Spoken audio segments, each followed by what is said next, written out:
சொத்து வரியை 20% வரை உயர்த்த வேண்டும் என மத்திய அரசு வலியுறுத்தியதால்தான் தமிழக அரசு சட்டமன்றத்தில் ஒரு சட்டத்தை கூட வந்தது என்று அமைச்சர் KN நேரு கூறியுள்ளார். திருச்சி மத்திய பேருந்து நிலையம் அருகே உள்ள கலையரங்கம் திருமண மண்டபத்தில் வளர்ச்சி திட்ட பணிகள் குறித்த ஆய்வுக் கூட்டம் நடைபெற்றது. இந்த கூட்டத்தில் துறை வாரியாக மேற்கொள்ளப்பட்ட பணிகள் குறித்தும் நிலுவையில் உள்ள பணிகள் குறித்தும் விவாதிக்கப்பட்டது. பின்னர் செய்தியாளர்களை சந்தித்த அமைச்சர் KN நேரு சொத்து வரியில் 15 ஆண்டுகளாக ஒரே நடைமுறையில் இருந்த வரி விதிப்புகளை மறுசீரமைத்து செய்து சொத்து வரியை 20% வரை உயர்த்த வேண்டும் என மத்திய அரசு வலியுறுத்துகிறது என்றும் அதனால்தான் சட்டமன்றத்தில் தமிழக அரசு ஒரு சட்டத்தை கொண்டு வந்தது எனவும் கூறினார்.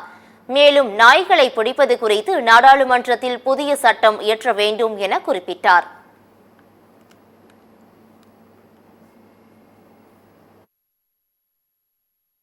சட்டமன்றத்தில் ஒரு தீர்மானம் நிறைவேற்றப்பட்டது, சட்டமாக்கப்பட்டது.